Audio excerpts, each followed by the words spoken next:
rapidement. Je m'appelle Elie Boassi, je suis ingénieur de formation, donc j'ai une formation en génie biomédical et je fais mon PhD à Polytechnique, Montréal, aussi en génie biomédical, suite auquel je fais un postdoc, donc un stage postdoctoral en neurosciences à l'Université de Montréal. Et depuis 2020, je suis professeur, au département de neurosciences de l'Université de Montréal et chercheur régulier au centre de recherche du CHUM, donc du Centre hospitalier de l'Université de Montréal. Donc, comme vous l'avez réalisé, je suis pas clinicien, mais je collabore avec des professionnels de la santé formidables en faisant partie du groupe d'épilepsie du CHUM. Et les travaux présentés aujourd'hui sont réalisés en étroite collaboration avec le docteur Deng Nguyen, qui est neurologue et chef de service de neurologie au CHUM. Donc, voici le CHUM, le Centre hospitalier de l'Université de Montréal, et notre laboratoire de recherche. Il est situé ici, au 8e étage. Et pourquoi je vous montre ça? En fait, je vous montre un peu. Ça, c'est l'hôpital, ça, c'est le centre de recherche. L'UME, donc l'hospitalisation, est ici. Et c'est pour vous montrer un peu la proximité spatiale entre le milieu de recherche et le milieu clinique. Et cette proximité spatiale est formidable. En fait, c'est un excellent catalyseur pour ce qu'on a récemment appelé dans une de nos publications l'épileptologie translationnelle. Donc, cette discipline axée sur les processus qui vont viser à faire passer les nouvelles découvertes en recherche fondamentale, que ce soit en intelligence artificielle, en objets connectés, en épilepsie, en des produits donc industriels et des applications cliniques. Donc la présentation d'aujourd'hui est un peu différente des autres présentations plus cliniques que vous avez eues de la part de mes collègues cliniciens. Aujourd'hui, on va plutôt rentrer dans le monde de la recherche pour se projeter dans l'avenir. Donc, j'aimerais commencer par clarifier que les travaux présentés aujourd'hui donc, sont dans le cadre de projets de recherche et les produits présentés ne sont pas commercialement disponibles pour l'épilepsie. Donc, le but est de se projeter à la frontière du savoir et de la recherche actuelle pour voir ce qui nous attend dans les prochaines années. Donc, voici le sommaire de la présentation. On va commencer par introduire l'intelligence artificielle. C'est quoi l'intelligence artificielle? Ensuite, on va voir comment l'IA peut être utilisée pour aider lors du diagnostic d'épilepsie. Et dans la deuxième partie de la présentation, on va introduire le concept d'objet connecté. Donc, on va voir comment l'intelligence artificielle peut être intégrée dans des objets connectés pour le suivi des patients. On va définir aussi c'est quoi un objet connecté, voir son utilité en épilepsie. Et après, on va apprendre sur le processus de développement d'un système de détection de crise d'épilepsie à partir des données d'objets connectés. Donc, comment on développe ce système, juste pour qu'on ait cette compréhension de ce que c'est un objet connecté, donc pour la détection des crises. Et je vais terminer aussi par le statut actuel de la recherche, donc pour l'utilisation des objets connectés pour la détection des crises. Et on va terminer par une période de questions. Donc, quelques introductions rapides. Désolé, mais je pense qu'il faut qu'on fasse des introductions avant de commencer à parler des applications en épilepsie. Donc, qu'est-ce que l'intelligence artificielle? De manière très simple, un système doté d'intelligence artificielle, c'est un système qui reçoit des données en entrée, les traite de façon autonome, analyse ces informations et prend une décision donc à partir de ces informations-là. Donc, sur la base de cette décision-là, il va produire une sortie, complétant ainsi le cycle de l'entrée à l'action. Donc, il y a beaucoup de systèmes d'intelligence artificielle autour de nous. C'est l'intelligence artificielle, on en parle de plus en plus ces jours-ci, mais ça existait depuis longtemps. Un système d'intelligence artificielle simple pourrait être le thermostat qu'on a dans la maison, en fait, qui va donc, aussitôt que la température augmente, on allume la thermopompe automatiquement. Ça, c'est un système d'intelligence artificielle de base. Donc, aussitôt qu'on a une règle intelligente dans un ordinateur ou dans un processus qui ressemble à un ordinateur, on commence à parler d'intelligence artificielle. Et il existe deux types principaux d'intelligence artificielle. Il y a la stratégie top-down qu'on voit ici à gauche. Donc ça, c'est la stratégie qui suit la méthode scientifique traditionnelle, dans le sens où la méthodologie et les objectifs sont prédéfinis. Dans ce cas-là, l'algorithme est codé avec un ensemble de règles, comme je viens de vous dire. Donc, on connaît comment que ça fonctionne. Si la température augmente dans la salle, la thermopompe est lancée. Ça, c'est ce qu'on appelle le top-down. Ça, c'est la façon la plus simple d'intelligence artificielle. Donc, c'est des règles. En revanche, il y a l'approche bottom-up qu'on voit ici à droite, qui ressemble davantage au processus d'ingénierie, où l'objectif final est connu, donc on sait l'objectif final, mais le système va apprendre et s'adapter par ce qu'on appelle de l'essai-erreur jusqu'à atteindre un niveau d'erreur acceptable. Donc ici, les règles sont inconnues, OK, mais doivent être apprises généralement à partir d'un grand ensemble de données. C'est pour ça qu'on dit qu'on a beaucoup besoin de données quand on parle d'intelligence artificielle de nos jours, car on va parler de l'apprentissage automatique ou en anglais ce qu'on appelle le machine learning. Et avec l'apprentissage automatique, on va être plutôt dans l'approche bottom-up. Donc, l'apprentissage automatique, on vient de passer donc d'intelligence artificielle simple, maintenant on parle d'apprentissage automatique un peu plus complexe. Ça consiste à utiliser des algorithmes pour analyser des données qu'on reçoit, en tirer des enseignements, puis établir une décision ou une prédiction concernant un phénomène du monde réel. Mais plutôt que de coder manuellement des règles, donc avec un ensemble d'instructions comme on a vu tantôt, ici, ce qu'on va faire, on va entraîner une machine à partir d'une grande quantité de données et d'algorithmes, ce qui lui donne la capacité d'apprendre à exécuter une tâche. Donc, je ne dis pas à mon algorithme ou à mon système intelligent, si la température augmente, tu allumes la thermopompe. Je dis, voici des exemples de différentes températures avec différentes actions et j'oblige mon système à apprendre l'action qu'il doit prendre. C'est ça l'apprentissage automatique, c'est un peu plus complexe que l'intelligence artificielle de base. Et en termes d'apprentissage automatique, on a deux catégories. Donc, on s'en va un peu du simple au plus complexe. On a l'apprentissage supervisé et on a l'apprentissage non supervisé. Un algorithme d'apprentissage supervisé, il va utiliser des données pour lesquelles chaque ensemble est associé à une valeur cible. Donc, donc, par exemple donc, dans nos algorithmes, puis dans ce qu'on va discuter aujourd'hui, on va utiliser souvent ce type-là, l'apprentissage supervisé, où on va faire de la classification, donc prédire une catégorie ou une valeur continue à partir des données d'entrée. C'est-à-dire que moi, je sais c'est quoi donc le label de mon échantillon et je vais apprendre à cet algorithme-là donc de le reconnaître. Comme par exemple, je peux dire à mon algorithme, ça c'est un électroencéphalogramme qui représente une crise d'épilepsie versus un électroencéphalogramme qui ne représente pas une crise d'épilepsie, puis c'est à toi de trouver la manière de distinguer entre ces deux électroencéphalogrammes-là. C'est ça l'apprentissage supervisé. Mais dans l'apprentissage non supervisé, je ne vais pas donner de la catégorie à mon algorithme, je dis, voici des exemples et c'est à toi d'aller trouver la différence et d'aller les classifier et après j'évalue la performance. Mais on va se concentrer aujourd'hui sur l'apprentissage supervisé. Donc, et l'idée clé de l'apprentissage supervisé, c'est qu'on commence avec une base de données d'entraînement. OK?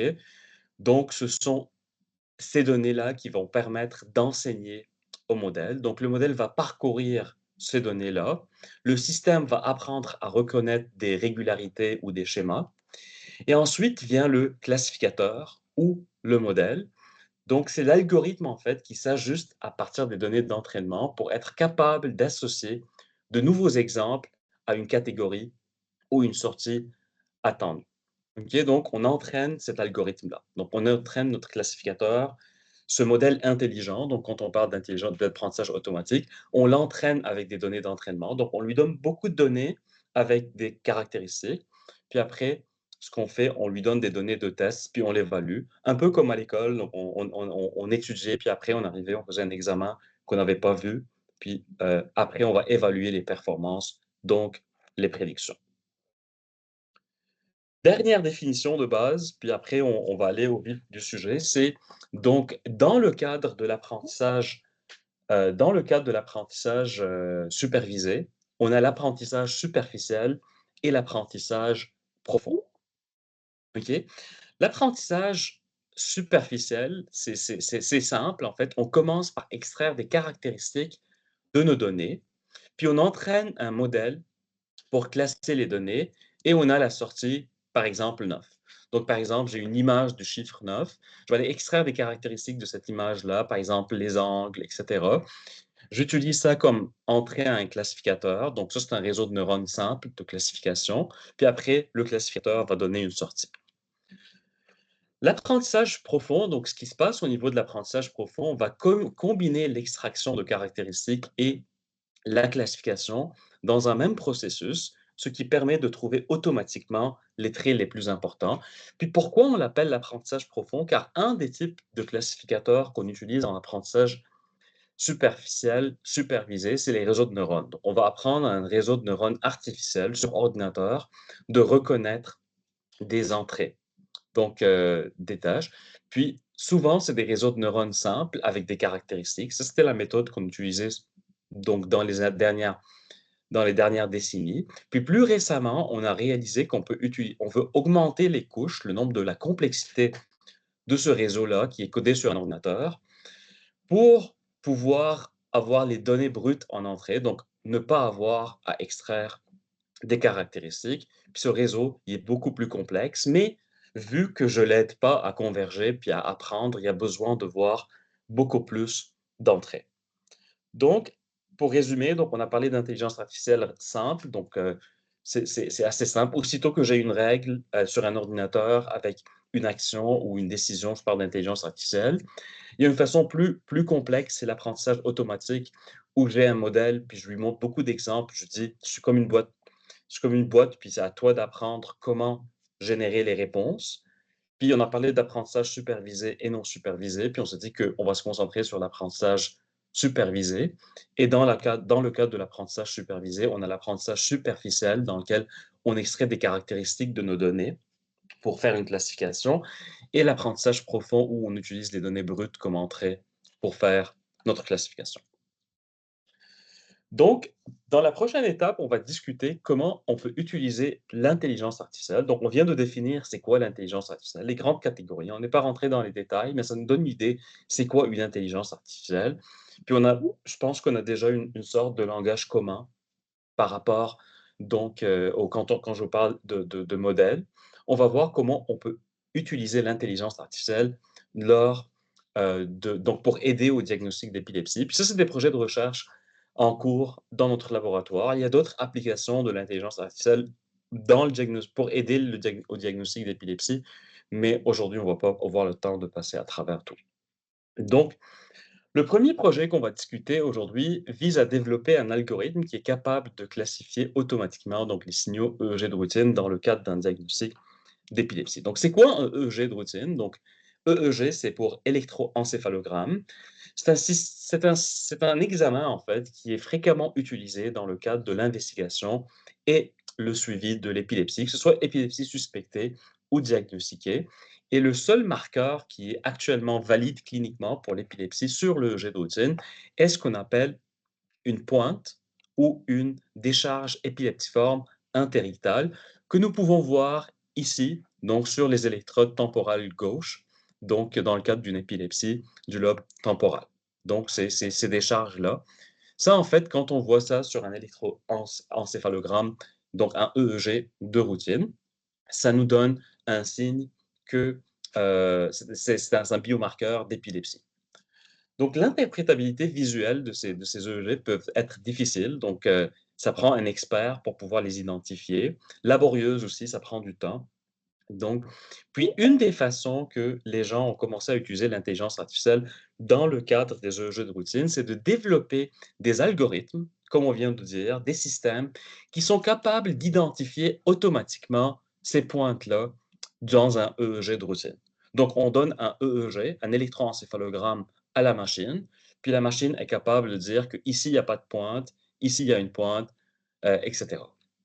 Puis, au cours des 50 dernières années, il y a plusieurs approches qui ont été développées dans la littérature pour la détection automatique, donc des pointes interectales épileptiformes. Donc, comme je vous l'ai dit au début, l'intelligence artificielle, c'est pas nouveau, c'est l'apprentissage automatique, l'apprentissage profond qui a pris de l'ampleur au cours des dernières années. Et des tout premiers travaux a été publié en 1976 ici à Montréal par Gottman et Glor, qui utilisent des méthodes mimétiques, donc qui essaient de mimer l'analyse visuelle, donc qu'on fait. Donc, on essaie un peu de donc c'est un peu comme je disais au début de l'intelligence artificielle, un peu de base, donc dans laquelle on va aller donner des règles à mon algorithme. Donc si, par exemple, j'ai un signal, l'amplitude augmente, ça redescend et cetera. Donc, heu, donc ça permet en fait de détecter cette pointe-là. OK, donc puis cela, ça a déclenché en fait, beaucoup de travaux dans le domaine jusqu'en 2024. Ça inspire toujours le domaine, donc ça reste que c'est une tâche qui est très, très complexe car à l'EEG, c'est un signal qui est très difficile, qui est très complexe, il y a de l'hétérogénéité, là-dedans, puis il y a des artefacts et cetera. Donc ça reste un domaine actif de recherche depuis 50 ans, puis je rentrerai pas dans tous les détails aujourd'hui. Mais en fait, il y a l'apprentissage automatique, en fait, qui est une autre façon d'aller adresser ce problème-là aujourd'hui, comme qui a commencé dans les années 2016. Puis on va commencer à partir d'ici, car avant, c'était des méthodes, plus mimétiques et des méthodes donc, d'intelligence artificielle, avec d'extraction de caractéristiques. Donc ici, on voit un schéma fonctionnel d'un algorithme qui est basé sur l'intelligence artificielle, qui est conçu pour l'analyse EEG. Donc pourquoi je vous montre ce graphique-là? C'est en fait, c'est pour mettre en pratique les définitions qu'on a discutées tantôt. Donc on parle d'apprentissage supervisé à l'EEG. Donc on a des signaux EEG. De ces signaux-là, on va extraire des caractéristiques. Quand on dit pre-processing, donc ça, c'est du pré-traitement, on va améliorer la qualité des signaux. Après, on va extraire des caractéristiques de ces signaux-là. Puis après, on va apprendre un modèle à faire une classification à partir donc des signaux d'entrée qu'on a. Donc ça, c'est l'approche supervisée superficielle qu'on a discuté tantôt. On extrait des caractéristiques, on apprend à un modèle d'apprendre des prédictions. Ces prédictions pourraient être un diagnostic d'épilepsie, par exemple, épilepsie, non-épilepsie. Ça pourrait être comme prédire un, le post-surgical outcomes, donc en fait, la réussite d'une chirurgie d'épilepsie ou le type d'épilepsie, par exemple, épilepsie focale versus épilepsie généralisée. Donc, ça, c'est un peu les prédictions qu'on va apprendre à notre algorithme de faire. Donc, et ça pourrait être soit l'approche superficielle, dans laquelle on fait des caractéristiques, ou l'approche d'apprentissage profond, dans laquelle on utilise les données brutes. Et pour pouvoir exploiter la puissance de l'apprentissage profond, il est bien sûr souhaitable de disposer des grandes quantités de données. Plus qu'on a des données, plus qu'on a mieux. Et heureusement, pour les EEG de routine, donc les électroencéphalogrammes de routine, il y a une opportunité donc de ce qu'on appelle big data, vu que c'est un examen qui est réalisé de dizaines de fois dans la plupart des hôpitaux. Et donc le matériel d'enregistrement, donc d'un EEG, est standardisé. Un travail très intéressant a été mené à Boston, donc à Harvard, afin de déterminer si un programme informatique maintenant donc est capable de distinguer une pointe interitale épileptiforme à partir donc dans un EEG de routine. Et les auteurs donc c'est un peu ça qui change par rapport aux études antérieures. On est rendu dans les données dans les années 2019-2020.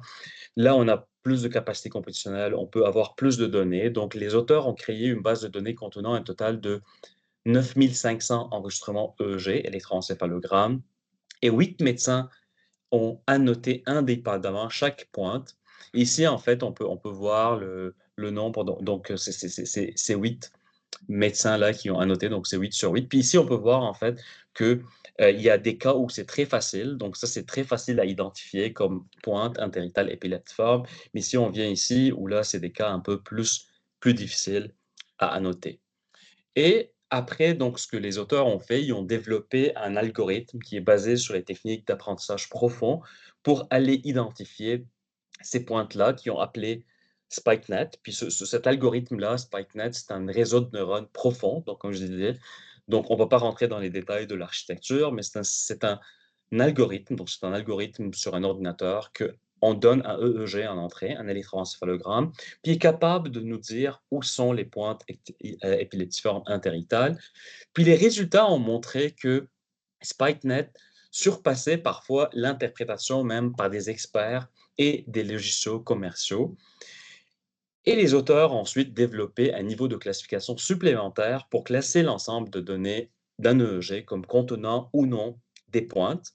Et donc, encore une fois, ils ont eu des résultats prometteurs. La limitation de ce travail, c'était qu'il a été testé sur seulement un centre hospitalier, c'était à Harvard, donc à Boston. Puis depuis, on a une collaboration avec eux pour faire une validation de cet algorithme au CHUM. Donc, cet algorithme de détection de pointe, le travail est en cours, donc il y a des résultats qui sont prometteurs, donc je ne peux pas encore en parler, qu'on n'a pas terminé l'analyse, mais on peut voir ici la validation de SpikeNet. On peut voir ici, ça c'est la probabilité d'avoir une pointe du modèle, puis on peut voir qu'il détecte des pointes très bien, mais parfois il peut se tromper avec des artefacts. Donc ça, c'est des artefacts. Ça, c'est des artefacts de mouvement. Quand on bouge, excusez. Donc quand on bouge, on va avoir des artefacts de mouvement à l'EEG qui ne sont pas des pointes, mais vu que ça ressemble un peu à une pointe, l'algorithme va se tromper car c'est pas de l'EEG normal pour lui et il va nous donner une probabilité élevée que ça soit une pointe. Donc ça, c'est des limitations des algorithmes qu'il faut garder en tête, mais il y a des solutions à apporter pour minimiser, comme par exemple filtrer les données, changer les seuils, et cetera. Puis c'est un travail en cours.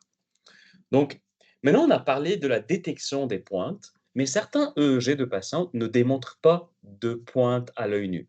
Donc, quand on regarde ces EEG-là, il n'y a pas de pointe, alors que c'est un EEG c'est un EEG épileptiforme. Donc, on s'est posé la question qu'on se pose ici, notre équipe de recherche au CHUM, c'est est-ce qu'il y a des marqueurs d'épilepsie qui sont cachés dans le signal EEG qu'on n'est pas capable de voir à l'œil nu, donc en tant qu'expert. Donc, puis c'est ça un peu notre travail au CHUM, c'est un peu un travail qui est complémentaire à l'approche qu'on vient de voir. Donc, on vient de voir l'équipe de Boston qui a travaillé sur la détection des pointes interdictales épileptiformes à l'EEG, donc de ces marqueurs-là, pour faciliter et accélérer le diagnostic. De notre côté, on a une approche complémentaire où on s'intéresse aux marqueurs cachés de l'épilepsie qu'on n'est pas capable d'aller voir à l'œil nu. Donc, puis c'est ce qu'on appelle les marqueurs computationnels d'épilepsie, computationnels pour ordinateur. Donc, c'est les marqueurs qu'un ordinateur est capable d'extraire d'un électroencéphalogramme. Et en effet, il existe plusieurs changements subtils dans le signal EEG qui semblent être associés à l'épilepsie et qui ne sont pas visibles à l'œil nu. Donc, on ne les voit pas comme on voit des pointes. Et les marqueurs qui ont montré un certain potentiel, c'est des marqueurs qui comprennent des mesures de réseau, la chaoticité, par exemple, l'entropie. En fait, c'est des concepts mathématiques. Donc, c'est pas le vrai terme quand on parle d'entropie, de fréquence alpha. Ça, c'est les maths, en fait, c'est des formules mathématiques, mais je ne veux pas les montrer ici. Et notre équipe a effectué une revue systématique. Donc, on est allé voir dans la littérature pour voir c'est quoi les marqueurs qui ont été proposés au cours des dernières années et pourquoi ils ne sont pas utilisés en clinique. Et la raison pour laquelle aucun de ces marqueurs n'est utilisé dans la pratique clinique, c'est qu'ils n'ont pas encore été validés de manière adéquate sur des grandes bases de données. On n'avait pas ces capacités-là de stockage de données, capacités computationnelles. Et la plupart ont été découverts au cours d'études exploratoires. Donc, on développe un algorithme, on le teste sur un nombre limité de jets. Donc, c'est un peu ça la limitation. Donc, puis c'est là qu'on est arrivé à la conclusion qu'il était nécessaire d'avoir des ensembles de données de haute qualité pour les EEG de routine, pour la découverte de biomarqueurs cachés de l'épilepsie sur les EEG de routine. Et c'est ça sur notre groupe a entrepris de faire. Donc, c'est pourquoi au cours des dernières années, nous sommes en train de créer un ensemble de données d'EEG, donc d'électroencéphalogrammes de routine, au CHUM pour la découverte de marqueurs. Et ici, on peut voir un exemple de travail qui a été récemment publié par notre équipe en utilisant ce jeu de données-là. Donc, on se rappelle, nous, on s'intéresse plus aux marqueurs cachés. Puis, en fait, ce que Émile a développé, en fait, c'est un algorithme qui est capable d'aller identifier, donc, à partir des données, des marqueurs computationnels, de ces caractéristiques. On a parlé de caractéristiques au début de la présentation. Est-ce qu'on est capable d'identifier si c'est un EEG, en fait, qui est associé à l'épilepsie ou un EEG qui n'est pas associé à l'épilepsie? Puis on a testé ça sur un ensemble de tests. Ce qu'on voit, en fait, c'est que on voit une performance, en fait, de 0,64 en termes de AU-ROC. Donc, c'est quoi ça? Ça, c'est une mesure d'évaluation. En fait, c'est un compromis entre la sensibilité et la spécificité. Donc, de pouvoir détecter l'épilepsie versus ne pas se tromper quand c'est pas de l'épilepsie. Et En fait, c'est que si on a en fait une mauvaise, le plus qu'on s'approche de 1, donc le mieux que c'est. Donc quand on est à 0,64, la façon la plus simple de le voir, c'est comme si on est à environ 64 de précision. C'est pas exactement la même chose, mais c'est similaire. Fait que c'est modeste en termes de performance, mais si on compare à une prédiction basée seulement sur la prédiction de pointe, on est à 0,63. Puis ce qui est intéressant, c'est que si on combine les 2, on augmente nos performances à 0,71.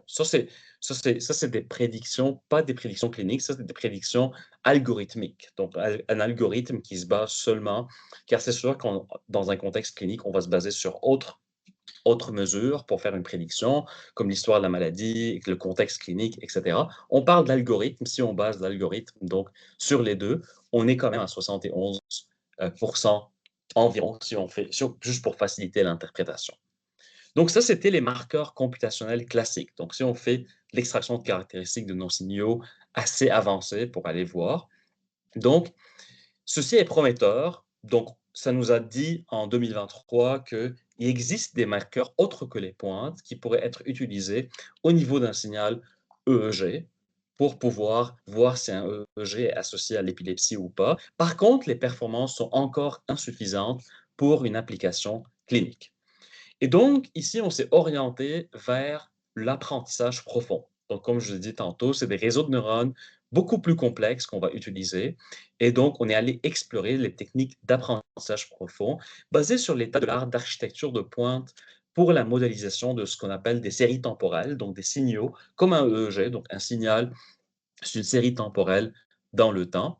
Et donc, ce qu'on a fait, en fait, on a suivi la même stratégie que le travail discuté tantôt, donc développer un algorithme, mais on va remplacer notre bloc d'extraction de caractéristiques par un modèle qui est assez complexe, qui est capable seul donc de détecter ces changements subtils-là, puis de nous dire si c'est un EEG-là qui contient ou qui contient pas de pointe, donc indépendamment de la présence de pointe, s'il est associé à l'épilepsie ou pas. Donc, on ne se base pas sur les pointes. Et en termes de performance, une, on a une amélioration quand même significative de la performance. On parle d'environ maintenant 0,83, donc 83% de précision. Donc, c'est un 0,83 ROC AUC, donc c'est pas la même chose, mais on va l'imaginer comme un 83%, juste pour avoir une échelle de performance. Mais donc, c'est beaucoup plus prometteur que les façons que les algorithmes classiques de le tester. Maintenant, de la même façon que l'équipe de Harvard teste son algorithme chez nous, on va faire la même chose. Là, ça, c'est des algorithmes qui sont testés sur des données locales. Donc, on est un seul centre.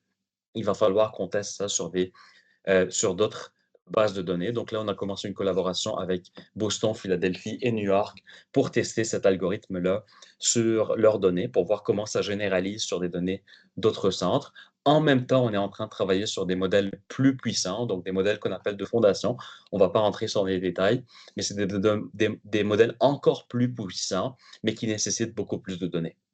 Et ce qui manque présentement, avant qu'on passe à la deuxième partie de la présentation, c'est il va falloir évaluer l'impact clinique donc de l'utilisation de ces algorithmes. C'est tout ce qu'on a fait, c'est rétrospectif. Donc, on teste ces algorithmes, on a la vérité, en fait, est-ce que c'est un EG associé à l'épilepsie ou pas?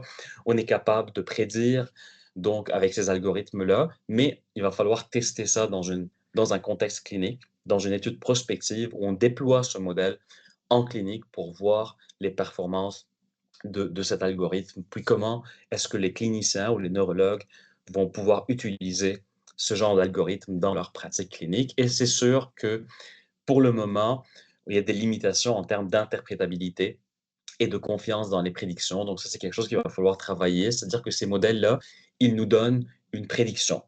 Donc, on peut donner un électroencéphalogramme à ce modèle-là. Le modèle va nous dire, va prédire est-ce que cet électroencéphalogramme est associé à l'épilepsie ou pas, mais il ne va pas nous dire pourquoi il a décidé ça. Donc, puis ça, c'est très, très complexe dans un contexte clinique car c'est très important de comprendre qu'est-ce qui se passe. Puis ça, c'est tout un domaine de recherche sur lequel on travaille, c'est l'interprétabilité des algorithmes. Donc, on a des résultats préliminaires intéressants en termes d'interprétabilité, mais c'est sûr qu'avant tout déploiement clinique, il faut travailler l'interprétabilité des modèles. OK, donc ça, c'était la première partie, sur l'utilisation de l'intelligence artificielle. Un exemple particulier de l'utilisation de l'intelligence artificielle pour guider le diagnostic de l'épilepsie. Donc, on a vu que on peut aller développer des algorithmes qui vont prendre en entrée des électroencéphalogrammes, puis soit détecter des pointes épileptiformes interictales à l'électroencéphalogramme. Donc ça, c'est un premier volet pour faciliter puis accélérer le diagnostic. Soit que certains électroencéphalogrammes, on ne voit pas des pointes, vu que la courte durée de l'électroencéphalogramme. Dans ce cas-là, on va aller voir des marqueurs subtils qu'on ne peut pas voir à l'œil nu, puis on va demander à ces algorithmes d'intelligence artificielle-là d'aller extraire ces caractéristiques plus subtiles qu'on n'est pas capable de voir à l'œil nu, donc puis faire des prédictions. Est-ce que l'EEG est associé à l'épilepsie ou pas? Dans la prochaine partie de la présentation, donc on est presque rendu au milieu. Après, on va avoir plus de temps pour les questions. On va arrêter de parler de diagnostic, puis on va discuter des travaux de recherche qui portent sur l'utilisation des objets connectés. Puis je pense qu'il y a un intérêt des objets connectés en épilepsie. Donc, on va commencer par définir un objet connecté, comprendre comment ça fonctionne, un objet connecté. On va aussi voir à quoi ressemble une crise d'épilepsie sur un objet connecté en particulier. On va parler aujourd'hui d'un chandail connecté, partie d'exemple, et on va finir par discuter du statut actuel de recherche dans ce domaine. Puis après, on va discuter, on peut avoir des questions, puis on peut continuer la discussion. Donc, tout d'abord, qu'est-ce qu'un objet connecté? Donc, un objet connecté, ça s'agit de tout appareil électronique compact, conçu pour être porté sur le corps en tant qu'accessoire ou vêtement, qui est équipé de divers capteurs pour mesurer différents signes vitaux. OK? Donc, les dispositifs portables peuvent aller de la montre intelligente, peuvent aller aux lunettes, casques, vêtements intelligents. Ils sont utilisés pour l'enregistrement à long terme et fournissent des informations continues basées sur des données. Et donc, ils font partie ils font en fait partie intégrante d'un écosystème plus vaste qu'on ne va pas discuter aujourd'hui, alors que je vais vous montrer rapidement, ça a l'air de quoi, qu'on appelle l'Internet des objets. OK, mais aujourd'hui, on va se concentrer majoritairement sur un objet connecté. Donc, c'est ça, hein, quand on parle de wearable, d'objets connectés, c'est ça la définition plus, donc dans la littérature des choses. Et en fait, le marché mondial des dispositifs médicaux portables ou les objets connectés connaît une croissance rapide, donc c'est vraiment impressionnant. Donc, ça devrait représenter un secteur d'activité de 230 milliards, donc déjà. Et cette croissance est due à une demande croissance de surveillance à distance, donc des patients. Que ce soit en épilepsie, on parle en fait en général, donc dans le marché des objets connectés, donc donc que ce soit pour une surveillance à distance ou pour une amélioration des résultats de santé. Donc et pour n'importe quel objet connecté, nous avons besoin d'une certaine architecture qui facilite la communication entre plusieurs dispositifs. Donc, ce qu'on appelle un réseau complet d'intelligence informatique interconnecté sans l'intervention d'un être humain. C'est-à-dire qu'on a besoin que cet objet connecté-là puisse enregistrer des données, les stocker, les transférer, les sauvegarder quelque part, sans une intervention constante d'un être humain, d'une personne, car sinon ça ne serait pas utile.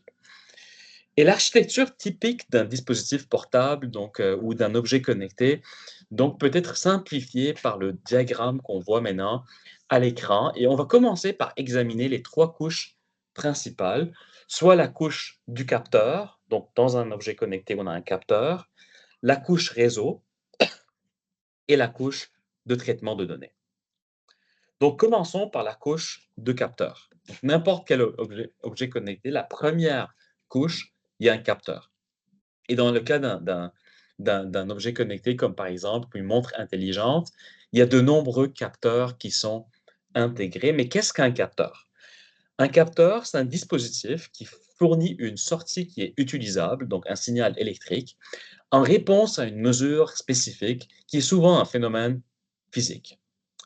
Donc, par exemple, dans le cas d'un capteur qu'on appelle accéléromètre, Un phénomène physique tel que le mouvement de la main, donc si je bouge ma main, peut être converti en un signal électrique qui représente l'accélération ou le mouvement de ma main dans les 3 axes de l'espace X, Y, Z. OK? Donc ça, c'est le capteur. Donc c'est en fait ce qui va mesurer un phénomène, que ce soit la chaleur, la lumière, le mouvement, les battements cardiaques, l'humidité, et cetera. Donc ça, c'est la première chose. On a le capteur et aussi on a un microcontrôleur. Donc le microcontrôleur, c'est un autre composant qui est important de n'importe quel dispositif portable et un microcontrôleur peut être considéré comme le mini ordinateur d'un wearable, d'un dispositif portable, d'un objet connecté. Et lui, il va comporter 4 composants principaux. Un, on a un processeur qui est capable de lire et de traiter les données.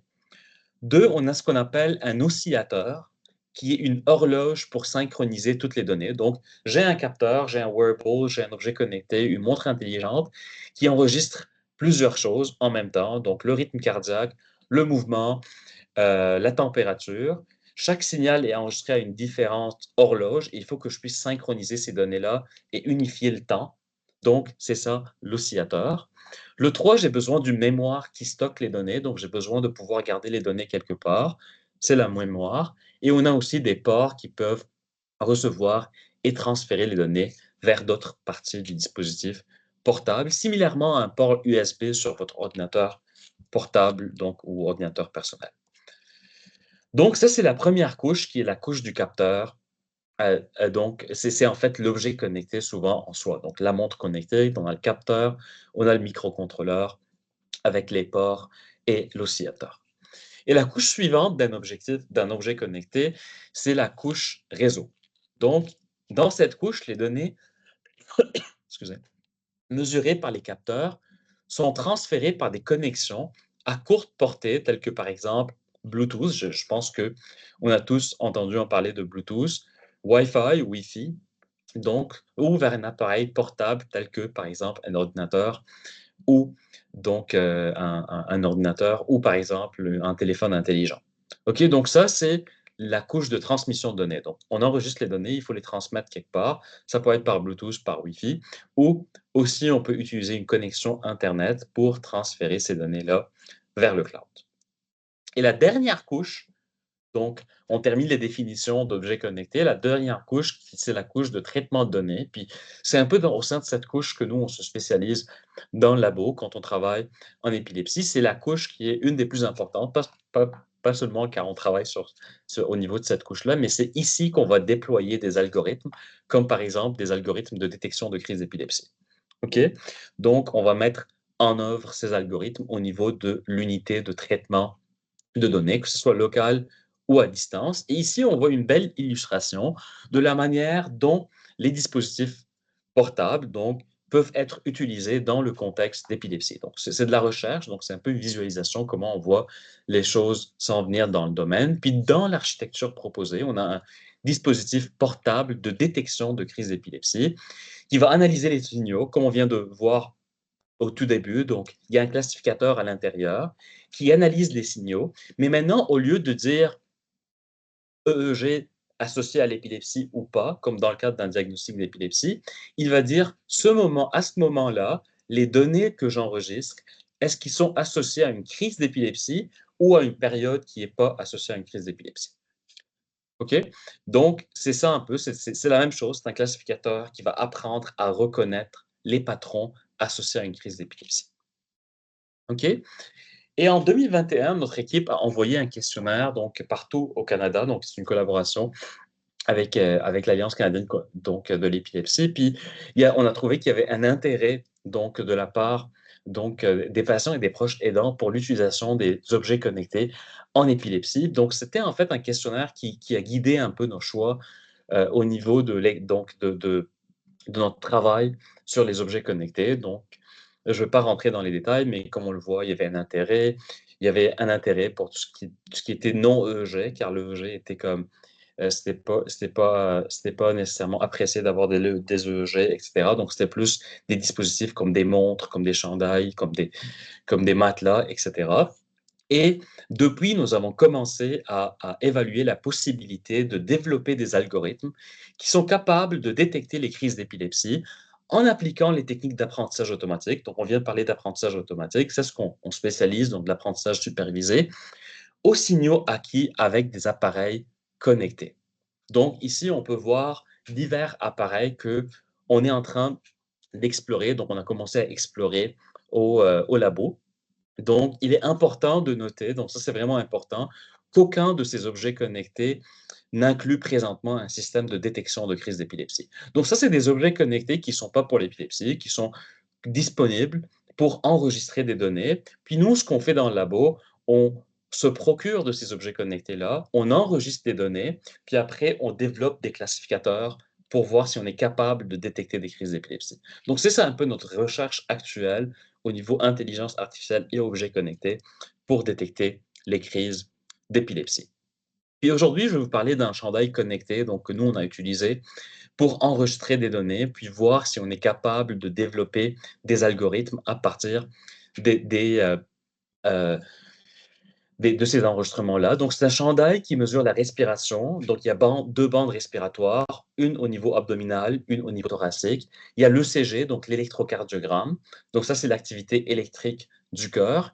Et il y a un boîtier qui mesure le mouvement, donc l'accéléromètre dans dans le trois axes. Puis une version juste pour l'anecdote, donc plus avancée de ce chandail, en fait, c'est l'Astroskin, donc a été utilisé, donc a été porté par l'astronaute québécois David Saint-Jacques lors donc, de son séjour au bord de la Station spatiale internationale. Donc, ça, c'est un exemple d'objet connecté qui permet d'enregistrer les données. Donc, puis ici, on peut voir donc, les données, puis à quoi ressemble la version homme-femme du chandail.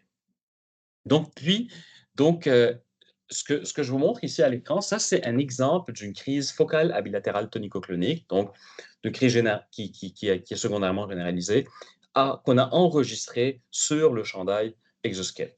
Donc, ça, c'est l'activité ECG, donc l'activité électrique du cœur. Ça, c'est les accéléromètres dans les trois axes X, Y, Z. Ça, c'est la respiration au niveau abdominal et thoracique. Donc, on a inspiration, expiration, donc on a un rythme respiratoire.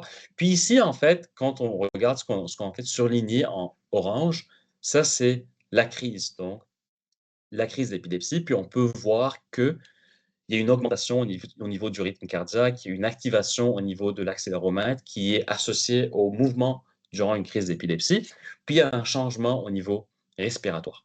Puis quand on vient développer un algorithme pour détecter une crise d'épilepsie à partir d'un objet connecté, qu'est-ce qu'on va faire? On va aller apprendre à notre algorithme de distinguer cette phase de cette phase-là. Donc, on va lui dire, on va faire de l'apprentissage supervisé, comme on vient de dire au début. Donc, on va avoir un modèle qui est assez puissant, puis on va dire à ce modèle, je te montre des exemples qui sont durant une crise d'épilepsie, je te montre des exemples qui sont durant une période qui n'est pas associée à une crise d'épilepsie, puis c'est à toi de trouver une manière de détecter cette crise-là. Donc, c'est ce qu'on appelle de l'apprentissage automatique supervisé. Puis ici, on peut voir un exemple, donc euh, un exemple d'une crise. Puis en fait, c'est une crise qui a été enregistrée à l'unité de monitoring d'épilepsie de CHUM. Donc ça, c'est l'unité de monitoring d'épilepsie de CHUM. Puis c'est ici, en fait, qu'on va faire les acquisitions. On est vraiment très, très chanceux qu'on travaille avec les patients qui sont admis à l'unité de monitoring d'épilepsie, donc qui participent à nos projets de recherche et nous permet, en fait, de développer ce genre d'algorithme. Donc, si les patients acceptent de participer à nos projets de recherche, ils vont porter nos objets connectés, donc différents objets connectés. Là, je vous ai parlé d'un objet connecté en particulier. Puis nous, ce qu'on va faire, on va enregistrer des données. Donc, il n'y a pas d'algorithme présentement. Il n'y a aucun algorithme qui est fonctionnel dans, dans le chandail, par exemple, mais on enregistre des données, puis en même temps, on a la vidéo EEG, qui est la vérité générale de survenue de crise d'épilepsie. Donc, c'est simultané aux données du chandail. Puis il y a les experts épileptologues qui vont annoter les crises d'épilepsie à partir de la vidéo EEG, puis ils vont nous dire, à ce moment-là, il y a eu une crise d'épilepsie. Puis les étudiants, puis l'équipe de recherche dans le labo, eux, ils vont travailler sur les algorithmes. Donc, ils vont prendre les annotations, puis ils vont développer des algorithmes pour voir si on est capable de détecter les crises d'épilepsie à partir des données de, d'objets connectés. Puis avant de continuer, je vais juste reparler un peu de la classification des crises d'épilepsie. Je pense qu'il y a déjà eu des présentations par rapport à ça, mais car on va avoir besoin dans les prochaines quelques diapositives. Donc, on sait que les crises d'épilepsie, donc on a 3 catégories selon la région de début de la crise d'épilepsie. Donc, on a les crises à début focal, donc ça, c'est les crises focales, donc la crise qui commence dans une région spécifique du cerveau. On a des symptômes locaux, puis donc, après, en fait, on a donc une généralisation. Donc, c'est ce qu'on appelle une crise focale abilatérale tonico-clonique dans certains types de crises. Donc, ce n'est pas toutes les crises qui vont être crise focale abilatérale tonico-clonique. On a aussi des crises qui sont à début généralisé. Donc, c'est ce qu'on disait dans le temps des crises secondairement généralisées. Et on a donc aussi dans les classifications, on a des crises donc à début inconnu. Et dans les crises focales, donc quand on parle des crises focales qui sont donc localisées dans une partie du cerveau, on a donc des crises focales avec conscience préservée et des crises focales avec conscience altérée. Puis on a aussi la catégorie de début moteur et non moteur. Donc, je ne suis pas clinicien. Le but, c'est pas de vous parler de la classification des crises, juste donner un topo rapide, car on va, en fait, que vous allez voir, en fait, avec les objets connectés présentement, on va se concentrer sur les crises focales à bilatérales tonico-cloniques et les crises donc généralisées tonico-cloniques, car ça, c'est les crises qui sont les plus faciles à détecter avec un algorithme, car c'est les crises qui ont le plus de manifestations cliniques donc qu'on peut détecter. Donc, c'est pour ça que je vous en parle.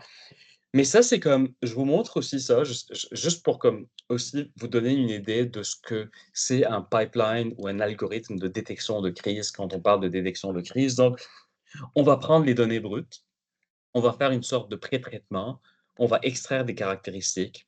Donc ça, c'est les données brutes. On a le mouvement, l'accélération, on a l'ECG, on a la respiration. On va extraire des données donc de ces caractéristiques-là. On va extraire, excusez, des caractéristiques de ces données-là. On va fusionner les modalités, car on a différentes modalités. Et après, on va pouvoir évaluer les performances. Donc, puis pour mieux comprendre le problème de classification, imaginons que nous survolons une forêt et qu'on voulait identifier le type d'arbre qui correspond à des crises d'épilepsie. Mettons ce type-là. OK? Donc, la première question à se poser est de savoir quelles sont les caractéristiques qui permettent d'identifier ce type d'arbre dans une forêt, comme par exemple la forme des feuilles, leur couleur, leur taille.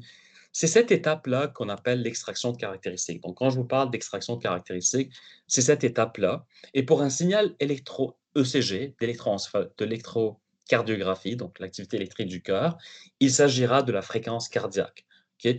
Donc, la caractéristique, je ne prendrai pas le signal tel quel, j'extrais une caractéristique du signal, puis la caractéristique serait la fréquence cardiaque. Puis si j'ai une augmentation de la fréquence cardiaque, peut-être cela peut être associé à une crise d'épilepsie au niveau de mon algorithme.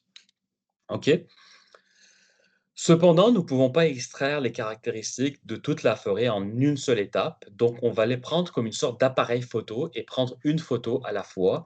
Et c'est ce qu'on appelle, si vous lisez des études avancées sur la détection de crise, donc des études scientifiques, un moving window, donc une fenêtre glissante. Donc, c'est la même chose pour les enregistrements électrophysiologiques. Donc, dont les caractéristiques, c'est la fréquence cardiaque, le volume respiratoire, comme par exemple au niveau de la respiration, l'activité au niveau du mouvement. Donc, on va avoir une fenêtre glissante pour aller extraire à chaque fois la caractéristique. Donc, je n'extrais pas durant toutes mes données, j'extrais durant certaines fenêtres. Et l'étape donc suivante va consister donc à pré-traiter les données, donc les ECG, pour détecter donc les pics R. Donc ça c'est une façon. Donc pour nous, généralement, quand on travaille avec des données, par exemple, de chandail connecté, on va aller extraire toutes ces caractéristiques-là. On ne va pas rentrer dans tous les détails, mais ça, c'est des mesures donc à l'ECG. Donc, c'est des mesures linéaires, non linéaires. Tout ça, c'est les équations mathématiques qui définissent ces mesures-là. On s'en va, on extrait ces caractéristiques-là, puis après, on va donc utiliser ces mesures pour pouvoir utiliser comme entrée à notre classificateur. Okay? Puis là, on peut voir donc différentes mesures donc, durant un enregistrement. Donc ça, c'est un long enregistrement. C'est un peu petit, mais je pense que c'est un 24 heures. Puis il y a une crise d'épilepsie ici, entre les deux barres rouges. Puis ce qu'on voit, en fait, c'est qu'il y a pas beaucoup d'activation au niveau des mesures, mais c'est vraiment, ça se passe au niveau de la crise d'épilepsie. Mais si je regarde seulement l'accélération, il y a quand même des pics ici qui ne sont pas associés à la crise d'épilepsie. Pourquoi? Car simplement, la personne peut se déplacer. Puis quand on bouge, on active nos accéléromètres. Donc, ça pourrait donc générer ces pics-là. Puis c'est pour ça qu'on c'est important de combiner différentes modalités quand on vient développer des algorithmes de détection de crise. Donc, ça permet de diminuer les fausses alarmes. On va reparler de fausses alarmes plus tard. Puis après, donc, c'est sélectionner les caractéristiques, donc voir quelles sont les meilleures caractéristiques qui permettent de faire ce genre de classification. Comme par exemple, si je regarde ici, j'essaie de distinguer ces deux types d'arbres. Donc là, c'est quelle caractéristique qui va permettre de classifier ou de distinguer ces deux types d'arbres-là? Là, c'est la forme de feuilles, c'est une caractéristique intéressante. La couleur des feuilles, peut-être, il y a quand même une différence, mais la taille de l'arbre, ça ne permet pas de distinguer, vu que c'est similaire. Donc, c'est ça la sélection de caractéristiques. Quand on travaille en épilepsie, on ne parle pas d'arbre, mais ça, c'est un peu l'analogie. Comme par exemple, la fréquence cardiaque pourrait être une caractéristique qui pourrait être peut-être meilleure que le mouvement, car le mouvement, une certaine caractéristique du mouvement est similaire pendant une crise d'épilepsie versus un mouvement normal. Donc ça, c'est l'extraction de caractéristiques. Puis après, on arrive à la dernière étape qui est la classification. Donc ici, je veux faire la classification, en fait, de façon mathématique. J'essaie de trouver un hyperplan, donc une droite qui me permet de séparer mes deux catégories. Donc ici, si on regarde, par exemple, j'essaie de distinguer les deux types d'arbres. Puis j'ai beaucoup de lignes qui permettent. Donc ça, c'est un espace bidimensionnel. Donc j'ai deux caractéristiques, mais généralement, c'est beaucoup plus grand comme espace. Mais juste pour simplifier les choses, fait que j'ai 2 dimensions, puis j'essaie de trouver la ligne qui va les séparer. Puis comme on le voit, en fait, il y a beaucoup de lignes qui sont capables de séparer ces 2 caractéristiques. Donc dans ce cas-là, ce serait crise, non crise, ce type d'arbre versus ce type d'arbre. Puis c'est pour ça qu'on a ce qu'on appelle les classificateurs, qu'on a discuté tantôt. C'est en fait les classificateurs, comme par exemple une machine à vecteur de support, ils vont chercher la ligne ou l'hyperplan qui va maximiser la distance entre les 2 points d'apprentissage les plus proches. C'est une façon de faire. Quand je disais comme apprentissage automatique, c'est une des choses que je peux donner à mon classificateur. Donc, la façon que tu apprends comme classificateur, il faut que tu maximises la distance entre les 2 points d'apprentissage les plus proches. Donc, puis après, je lui montre des exemples, puis il va apprendre à distinguer les différentes caractéristiques. OK? Puis une fois les caractéristiques sont extraites, là, on va fusionner les modalités pour créer donc une matrice, puis j'utilise ça comme entrée au classificateur, puis mon algorithme, il va être capable de dire crise, non crise. OK? Donc ça, c'est globalement un pipeline ou un algorithme de détection de crise d'épilepsie. Donc, j'ai les données brutes d'un objet connecté. Ici, on voit un chandail, mais ça peut être autre chose. J'extrais des caractéristiques de ces données brutes. Donc, l'objet connecté, il mesure l'ECG, le mouvement et la respiration. J'extrais des caractéristiques comme par exemple la fréquence cardiaque, la fréquence cardiaque, le volume respiratoire, l'activité. Ça, c'est des caractéristiques des données. J'utilise ça comme entrée à un modèle. Je montre au modèle des exemples de crise et de non-crise, puis le modèle va apprendre à identifier une crise d'épilepsie à partir des données d'objets connectés. Puis après, ce que je fais, j'expose mon modèle à des nouvelles données qu'il n'a pas vues durant l'apprentissage, puis j'évalue sa performance. Donc, je vois est-ce qu'il fonctionne bien ou il ne fonctionne pas bien. OK? Donc, je vais passer rapidement. Donc, ça, c'est un peu les classifications. Donc, généralement, c'est binaire. Si on regarde un peu ici, donc ça, c'est un exemple d'un enregistrement à l'unité de monitoring d'épilepsie du CHU. Et en fait, il y a eu une crise d'épilepsie ici. Donc, la période qui est en rouge. Donc, cette période, c'est une période qui correspond à une crise focale à bilatérale tonico-clonique. Donc, puis ce qu'on voit en fait, c'est que si on se base sur les données binaires de classification, donc mon classificateur, il dit crise, non crise, j'ai beaucoup de fausses alarmes. C'est quoi une fausse alarme? C'est que l'algorithme dit qu'il y a une crise, mais il n'y a pas une crise. OK? Donc, c'est des taux de fausse alarme très élevés quand je prends la sortie brute de mon classificateur, car c'est complexe. On lui demande de détecter une crise d'épilepsie à partir de signaux périphériques Donc à partir de respiration, ECG, mouvement, donc c'est pas l'activité cérébrale. Donc c'est plus complexe comme tâche. Donc pour améliorer ça, qu'est-ce qu'on fait? En fait, on ajoute une régularisation. Une régularisation, c'est comme si je dis à mon classificateur: «Tu génères pas d'alarme avant de t'assurer qu'il y a une crise d'épilepsie». Puis la façon de le faire, c'est une moyenne mobile des classifications précédentes. Donc je fais une moyenne mobile à travers mes prédictions, puis je calcule cette moyenne, puis la sortie, en fait, devient la sortie qu'on voit ici en bleu. Puis je ne génère pas d'alarme quand, ma sortie ne dépasse pas un seuil que je prédéfinis. Donc ici, notre seuil est à 75. Donc la sortie bleue, ici, il y a une crise d'épilepsie. On voit, on n'a pas généré une alarme tout de suite. Ça prend du temps jusqu'on dépasse le seuil. Quand on dépasse le seuil, on génère une alarme. Là, on a bien détecté la crise d'épilepsie. La courbe redescend, puis quand on revient ici, ça, c'est un mouvement isolé. Donc, on ne dépasse pas l'alarme, on génère pas. On ne dépasse pas le seuil, on ne génère pas d'alarme. Donc, on était capable de minimiser le taux de fausse alarme. Mais ici, on peut voir qu'il y a quand même parfois des fausses alarmes, comme par exemple ici, on a généré une alarme, il n'y avait pas une crise d'épilepsie. C'est ça une fausse alarme. Donc, une vraie alarme, c'est une alarme qui a lieu lors d'une crise d'épilepsie. Une fausse alarme, c'est une alarme qui a lieu quand il n'y a pas de crise d'épilepsie. OK? Puis en fait, je vous ai parlé un peu de ce seuil-là. Puis la beauté de ce seuil, c'est que on peut l'ajuster pour faire un compromis entre la sensibilité et le taux de fausse alarme. Donc la sensibilité, c'est comme une préférence. Donc la sensibilité, heu, c'est le nombre de crises détectées par rapport au nombre total de crises. Donc, est-ce que je préfère détecter toutes les crises, puis je tolère un taux de fausse alarme élevé? Donc, dans ce cas-là, je vais diminuer mon seuil, car je veux générer plus de fausses alarmes, mais détecter une plus grande partie des crises. Puis, si je ne tolère pas le seuil, si je ne suis pas capable de tolérer les fausses alarmes, là, on a un seuil plus élevé.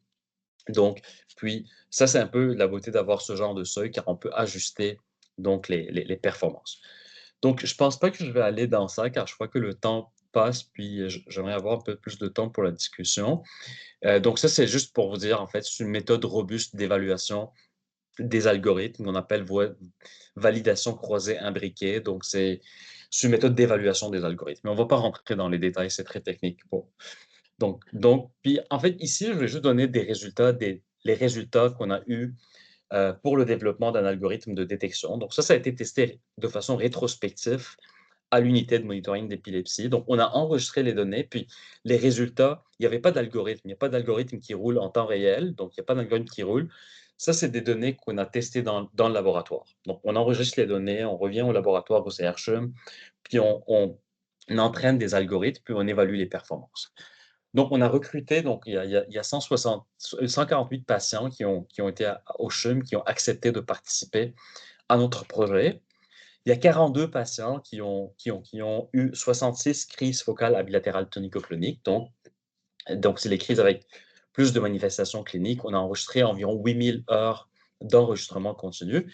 Puis maintenant, en termes de résultats, dans cette première étude préliminaire, donc c'est une étude qu'on a publiée l'année passée dans Epilepsia, on a détecté 84,8% des crises. Donc, sur les 66 crises détectées, on a enregistré, on était capable de détecter 56 crises.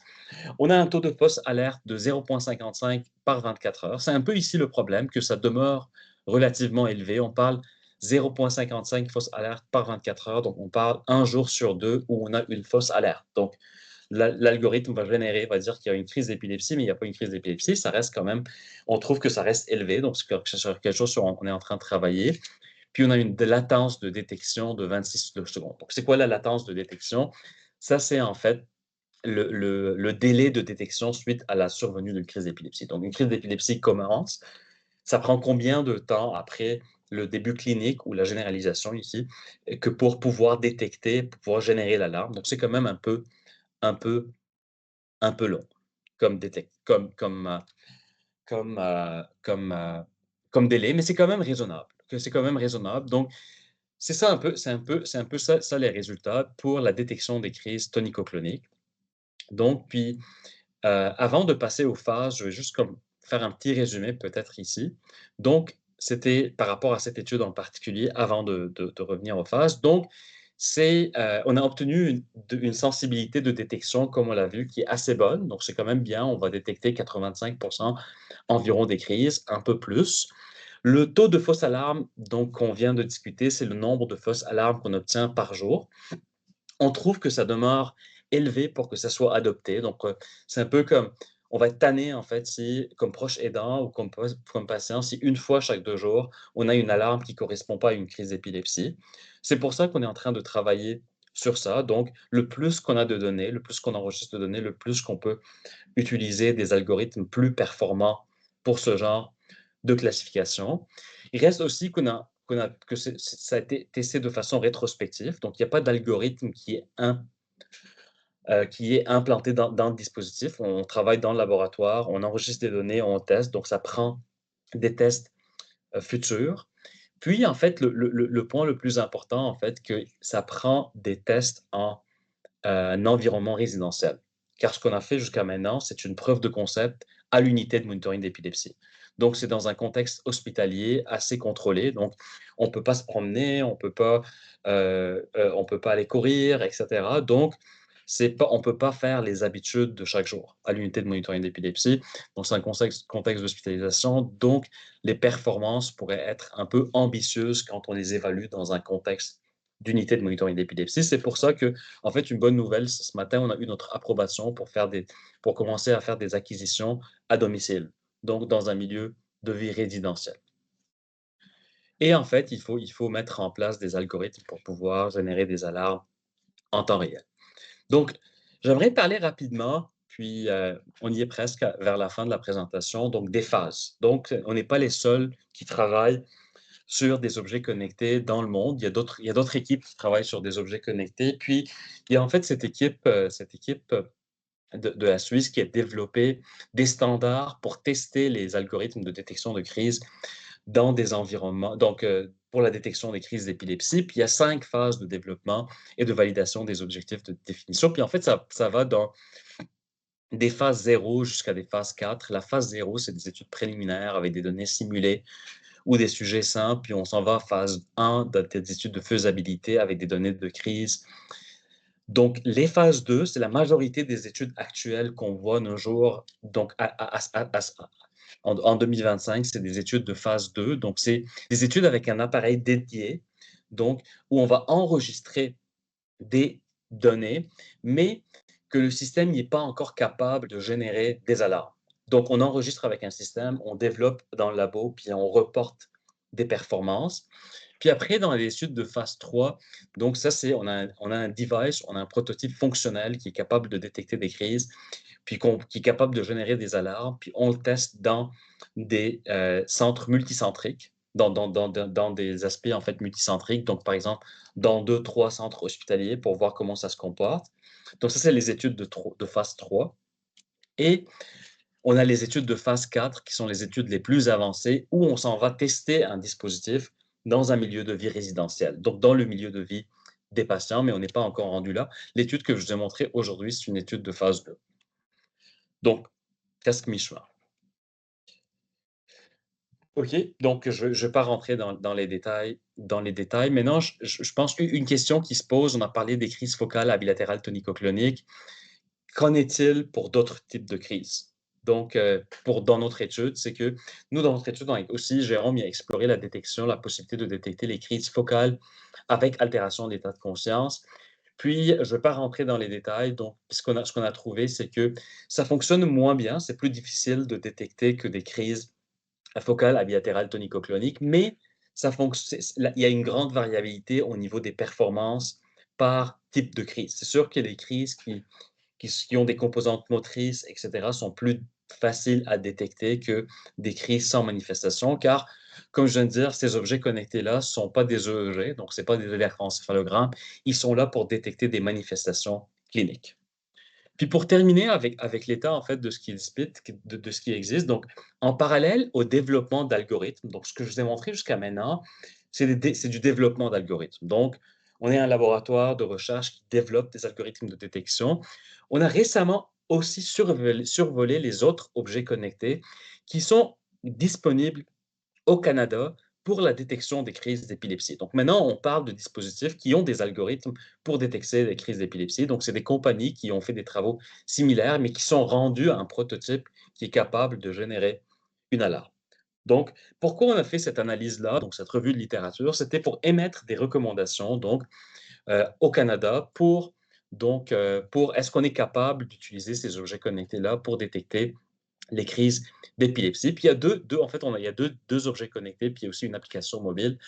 Mais ce qu'on a trouvé, il y a le bracelet Embrace 2 de la compagnie Empatica, que lui, en fait, ce que la compagnie mentionne, que c'est pour la détection des crises tonico-cloniques. En fait, ils disent des crises convulsives qui durent plus que 20 secondes.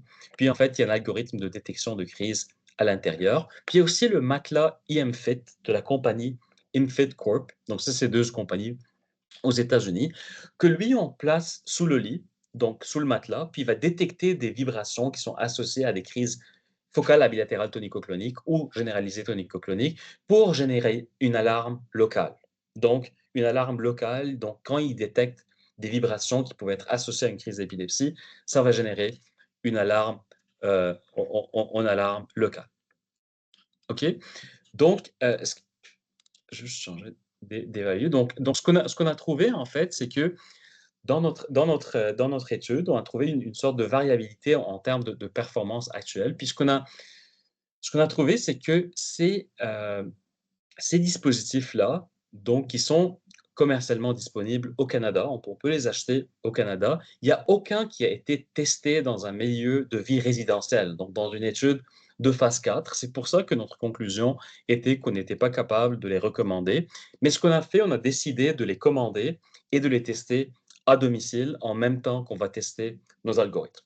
Donc, on a commandé ces dispositifs-là, puis en fait, on va voir les résultats d'évaluation de performance de ces, de ces dispositifs. Je sais pas, ici, en fait, donc, euh, c'est un peu comme ce que je viens de dire, il y a des preuves limitées en dehors des unités de monitoring d'épilepsie, ils n'ont pas été testées à domicile, excusez.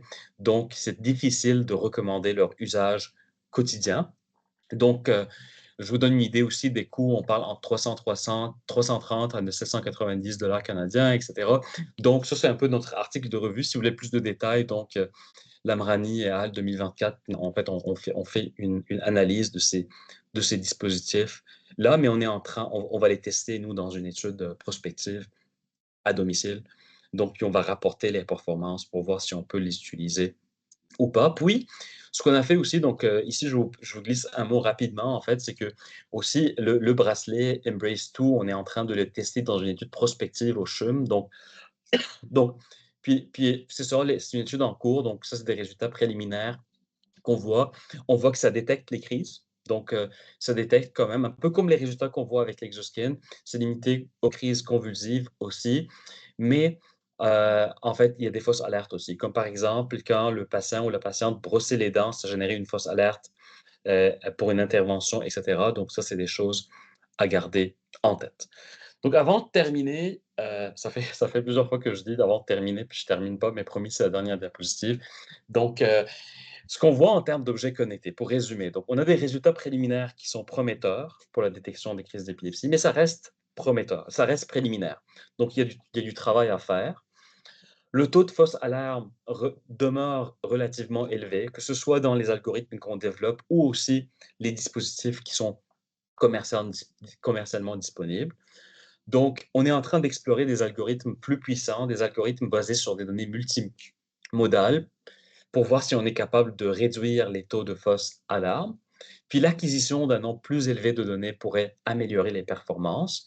Par contre, avant de pouvoir comme, se prononcer, ça prend des validations prospectives et en milieu de vie réel. Et aussi, il y a un point qui est très important que j'aimerais partager avec vous, qui se discute aussi dans la communauté, c'est l'évaluation de l'impact réel de la détection des crises d'épilepsie avec des objets connectés. Donc, est-ce que si on détecte une crise d'épilepsie à temps, de façon rapide, c'est quoi l'impact? C'est quoi l'impact réel? Qu'est-ce que ça va avoir comme impact au niveau des soins, au niveau de l'intervention, etc. Donc ça, c'est un domaine de recherche qui va avoir aussi besoin d'être évalué. Donc, avec ça, en fait, je termine, puis je remercie en fait les membres du labo de l'équipe au CHUM. Donc, tout ce que j'ai présenté aujourd'hui, c'est le fruit de leurs travaux. Donc, je remercie nos collaborateurs, organismes subventionnaires, et je remercie particulièrement tous les patients qui acceptent de participer à nos projets de recherche et avancer la recherche en épilepsie. Merci beaucoup pour votre attention.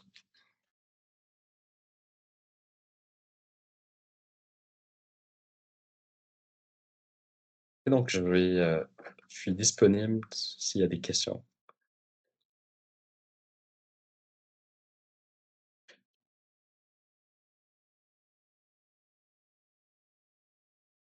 Oui, donc,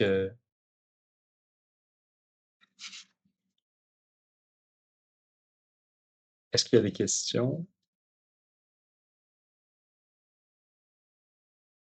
Oui, je vais descendre dans le chat.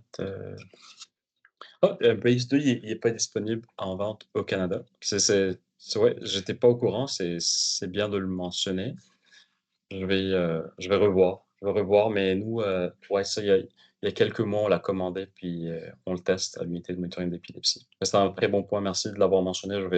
On va refaire des recherches par rapport à ça.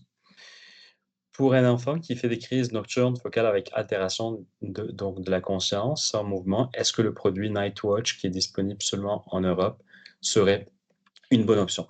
Ouais, c'est une très bonne question. En fait, c'est ça, on n'a pas encore testé, Nightwatch. C'est comme vous l'avez mentionné, c'est un produit qui est pas disponible, qui est pas disponible au Canada. La dernière fois, quand j'ai regardé un peu les statistiques du Nightwatch, ça disait que ça pourrait détecter d'autres types, de crises d'épilepsie, autres que les crises focales bilatérales tonico-cloniques, donc il y avait des crises, motrices.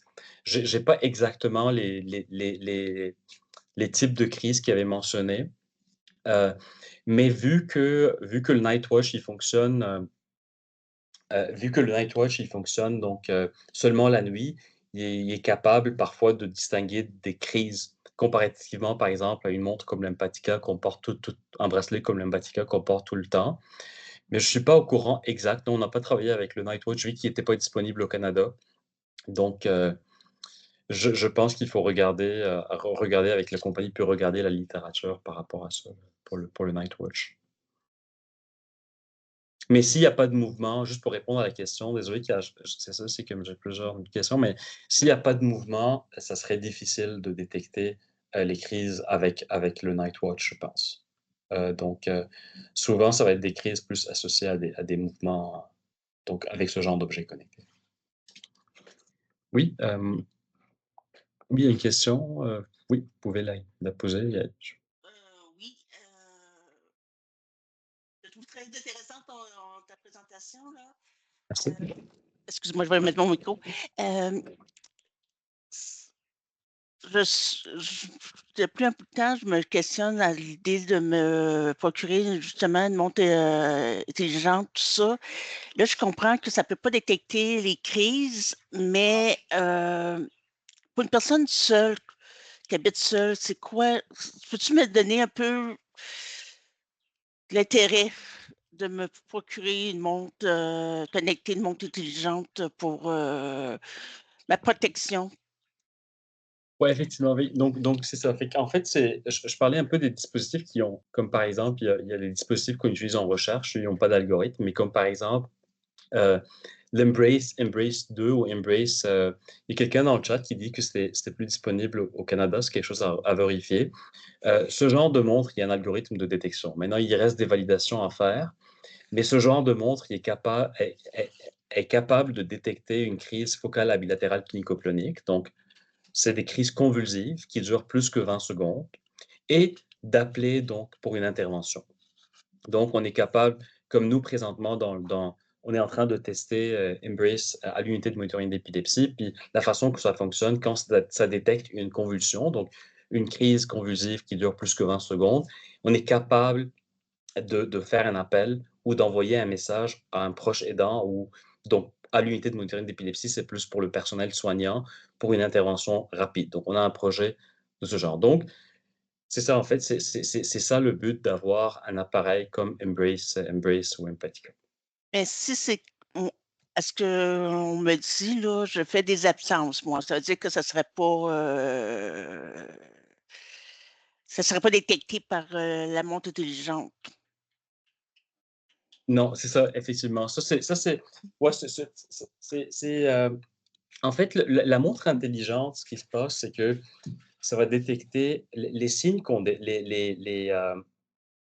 les signaux qu'on détecte, c'est plus des signaux qu'on appelle périphériques. Donc c'est pas l'activité électrique cérébrale, c'est plus comme, par exemple, Heu, dans une montre, il y a un capteur PPG, donc du rythme cardiaque. S'il y a pas si la crise n'est pas associée à des changements au niveau cardiaque, on peut pas la détecter. Le futur serait d'utiliser des dispositifs comme, par exemple, des EEG portables, donc des électroencéphalogrammes portables. Puis il y a de la recherche là-dessus aussi qui se fait. Donc est-ce qu'on peut développer des capteurs qui peuvent détecter, des crises comme une absence, par exemple, mais ça serait pas une montre intelligente, car c'est difficile, ça serait difficile, à ma connaissance, il y a pas encore de travaux pour la détection des absences. Je sais pas si ça répond à votre question. Oui, merci beaucoup. Je vais en reparler Merci. demain à mon neurologue. Merci. Merci. Oui, effectivement, donc je regarde dans le chat, puis il y a une question aussi, donc oui, effectivement, donc c'est ça, donc nous, on est en train de pousser de notre côté, en fait, c'est pour ça qu'on est en train de développer des algorithmes. Nightwatch, je ne sais pas c'est quoi leur plan, si leur plan est de venir. Il y a tout le côté approbation Santé Canada qu'il faut passer à travers pour pouvoir vendre ces dispositifs. Donc, je pense que c'est une question de marché aussi, et cetera. Nous, de notre côté, on est en train de pousser dans cette direction, effectivement, pour avoir des dispositifs au Canada. Merci pour votre commentaire. Oui, madame Bouchard? Oui, petite question. En fait, nous, notre garçon, là, c'est ça, il fait des crises là, d'épilepsie plus la nuit. Là, c'est des crises d'épilepsie focale. Et quels sont les signaux là, qu'on peut identifier la nuit pour, pour être capable peut-être de voir qu'il y a une crise qui se fait? Nous on pense peut-être que c'est les yeux ouverts. Là. On voit que les yeux s'ouvrent et puis il vient piger, puis les yeux sont ouverts, mais qu'est-ce que, tu sais, vous, de votre côté, y a-t-il d'autres signaux que vous voyez qu'on peut reconnaître?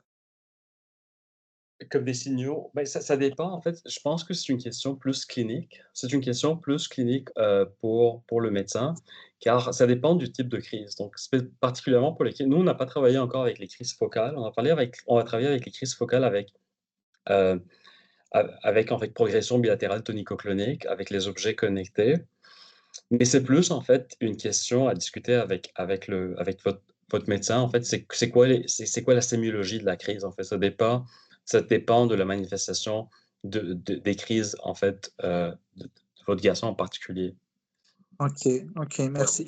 Puis, peut-être une autre question là, pour vous. Est-ce que, parce que justement, là, on a pensé, là, moi, je travaille en technologie, puis j'ai un voisin aussi qui est ingénieur et on avait pensé, en fait, des caméras pour être en mesure de pouvoir, tu sais, identifier là, des signaux quelconques que nous, on aurait identifié là, que notre garçon, lui, ça se passe quand ces signaux-là se produisent. Est-ce que tu sais, la caméra est un objet connecté que vous avez testé qui est qui est un bon objet? Oui, c'est un très, très bon point, en fait. C'est une excellente question, puis c'est ça, aujourd'hui, je voulais un peu vous montrer comment on fait les choses au labo. Donc j'ai pas parlé de tout ce qu'on fait, mais on a effectivement un projet en cours où on développe des algorithmes de détection à partir des caméras. Donc à partir des vidéos. Donc on a un projet sur lequel on est en train de travailler présentement, donc pour détecter les crises d'épilepsie à partir à partir des vidéos. Puis l'idée effectivement, ce serait d'avoir ça dans une caméra plus tard. Donc c'est une très, très bonne question. Puis la réponse est oui, puis on est en train de travailler là-dessus au CHUM. OK, OK. Ben merci. Hey, merci beaucoup aussi pour la présentation. Là, c'est très apprécié. Ça Merci. fait plaisir, ça fait plaisir. Oui, oui, il y a une question, madame Jalfouza? Je pense que vous êtes sur muet. Madame Cynthia, Jalfuza? Désolé si j'ai mal prononcé votre nom. Mais je pense que vous êtes surmué, oui, excellent. Oups, voilà, Ouais. OK. Oui, ça, c'est pour les détecter, nos crises. Mais moi, je fais toujours des crises, 2 par 2. Puis même si je sais que l'autre s'en vient, il y a pas moyen de l'arrêter. Y a-t-il quelque chose que je peux faire, même si je sais qu'elle va arriver? C'est sûr et certain, ça arrive toujours par 2. Je pas trouvé le moyen de stopper la deuxième. Ouais, c'est aussi une question plus clinique que moi, comme je l'ai dit au niveau dans ma présentation aujourd'hui, je suis ingénieur de formation. C'est pas comme la personne qui a donc je suis plus dans le développement des algorithmes. Donc, puis le but, c'était de vous montrer un peu qu'est-ce qu'on fait en termes de développement. Je n'ai pas de connaissances cliniques, donc je sais pas, je veux pas comme vous induire en erreur par rapport à ça. Mais c'est une question à discuter avec votre clinicien. Merci. Oui, Stéphane? Oui, j'avais une question dans le fond, parce qu'il y a aussi, tantôt, vous avez parlé des applications Mmh. qui vont avec ça, comme Épicentre ou Seize Alarm. Est-ce que vous testez ça aussi ou Oui, c'est une très très bonne question. En fait, c'est ça. Nous, dans notre protocole actuel, on se concentre plus sur les objets connectés. Dans les applications, disponibles au Canada, l'application qu'on avait vue, quand on a regardé la littérature, les performances étaient un peu variables, donc on s'est pas penché là-dessus. Mais c'est ça, fait qu'il y avait juste quand on avait fait notre revue, il y avait juste une application qui était disponible. Puis, on trouvait que la performance des autres objets connectés était plus élevée, plus dédiée. Donc on s'est concentré sur les autres objets connectés. ah, bon, OK. Puis on continue le développement de notre côté. Donc on développe des approches, nous, de notre côté, effectivement, pour pouvoir répondre aux enjeux qui ont été discutés aujourd'hui, comme par exemple, avec notre par exemple, l'objet connecté, le chandail en particulier, on regarde les autres types de crises. Est-ce qu'on est capable de détecter donc des crises focales avec altération d'état de conscience? Comme je pense monsieur Bouchard a mentionné tantôt, c'est qu'on travaille sur des caméras pour détecter les crises. Aussi qui sont impossibles à détecter avec des objets connectés qui enregistrent des signaux périphériques. OK. Oui. Donc, je sais pas si ça répond à la question. Je vais revenir un peu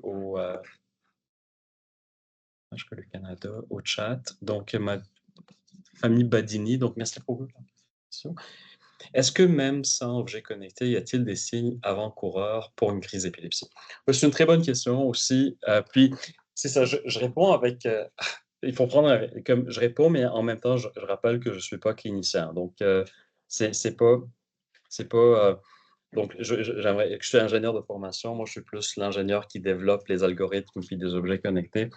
Mais oui, effectivement, on a fait une étude. En fait, on travaille aussi sur l'aspect prédiction de crise. Je n'ai pas parlé beaucoup aujourd'hui, j'en ai pas parlé, mais est-ce qu'on est capable, là on parle de détecter une crise, mais est-ce qu'on est capable de faire une prédiction de crise d'épilepsie? Donc, un peu comme madame ce qu'elle disait aussi, de dire une crise s'en vient. Puis, en fait, on a fait une étude donc de questionnaire, puis effectivement, il y a certains patients qui disaient qu'ils étaient capables de dire quand. Donc, mais ça dépend, en fait, ça dépend de la personne, ça dépend des, euh, des, euh, des personnes. Donc, il y a des personnes qui disent qu'ils ont des auras, des prodromes, en fait, qui sont capables de dire, oh, j'ai une crise qui s'en vient. Puis, ça dépend, en fait, de la sémiologie de la crise, de la localisation du foyer épileptique, etc. Donc, il n'y a pas une réponse universelle. Mais en même temps, je rappelle, je ne suis pas clinicien. Donc, c'est quelque chose à voir du côté clinique.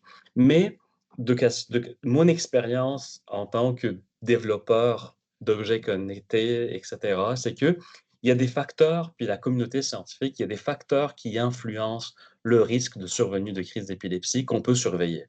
Comme par exemple le sommeil, on a utilisé l'exoskin. Je ne l'ai pas montré aujourd'hui. Je l'ai pas montré car je voulais quand même avoir un peu plus de temps pour notre discussion, mais avec le chandail qu'on a utilisé, on est allé analyser le sommeil. Puis on a trouvé que une diminution au niveau de l'efficacité de sommeil était associée à un risque plus élevé de crise d'épilepsie le lendemain. Ça reste dans l'unité de monitoring d'épilepsie. Donc, on veut valider ça maintenant dans un milieu résidentiel. Mais ça, c'est quelque chose. Donc, si on est capable de regarder ces stresseurs, certains stresseurs, ça nous permet peut-être de se dire, OK, il y a peut-être une crise qui s'en vient. Là, on a un projet en cours dans lequel on va voir est-ce que, par exemple, on peut développer des algorithmes puissants qui prennent en considération le sommeil, le stress, le cycle menstruel, les périodes d'examen, certaines mesures physiologiques pour nous donner est-ce qu'il y a une probabilité d'augmenter, de faire une crise d'épilepsie, ce qu'on appelle dans la littérature l'état proictal. Et donc, je ne sais pas si ça répond à la question, j'essaie un peu de répondre du côté plus clinique dans la mesure de mes connaissances et du côté plus ingénierie. Donc, mais si vous avez besoin de plus de clarification, ça me ferait plaisir.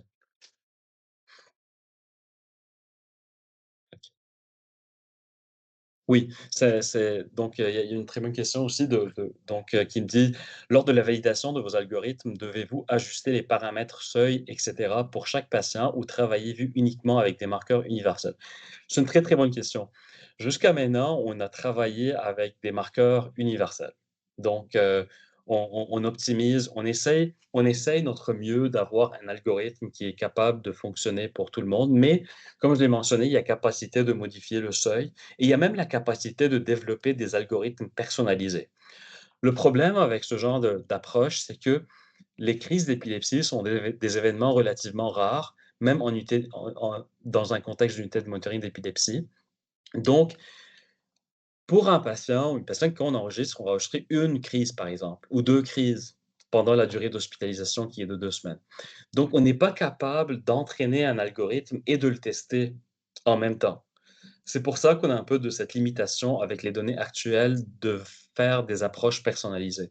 Mais c'est ça, comme je disais tantôt, la bonne nouvelle, c'est aujourd'hui, on a eu notre approbation pour commencer des acquisitions à domicile. Donc, bientôt, on va commencer à enregistrer des données en milieu de vie résidentiel. Puis là, si on enregistre pendant une année, on va avoir plus de données, puis ça va nous permettre de faire donc des personnalisations. Mais c'est une très bonne question. En fait, c'est un domaine de recherche des méthodes personnalisées, donc des algorithmes qu'on appelle en anglais Subject Specific Algorithms.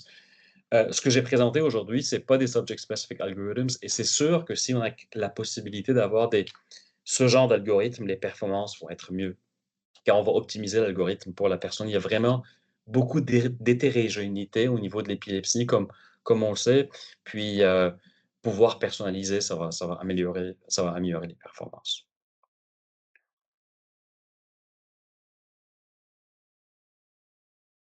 Donc oui.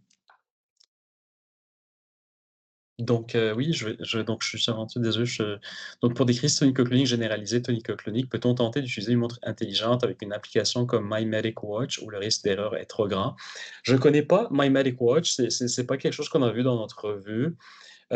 Donc ça serait difficile un peu de répondre à la question. Moi, je vous recommande donc de voir d'utiliser en fait des dispositifs qui sont validés. Donc, les 2 qu'on a trouvés jusqu'à maintenant, c'est ceux que j'ai mentionnés dans la présentation, qui sont, au moins validés dans une phase 2. Donc on sait qu'en rétrospectif, ils sont capables de détecter des crises, mais il reste il reste du chemin à faire en fait, même pour les autres. Mais Madéquois, je ne la connais pas, ce serait difficile de répondre à la question. Désolé. Est-ce que ma fille de 17 ans oui, donc est-ce que ma fille de 17 ans qui fait des crises de tonique, je peux joindre les futures études? Oui, oui, absolument. Donc on va annoncer, donc bientôt, comme quand on commence les recrutements. Puis peut-être si vous pouvez m'écrire, si c'est correct, donc de m'envoyer un courriel. Donc comme ça, on va vous contacter, Julie Catherine. Donc je vais peut-être mettre mon courriel dans le chat.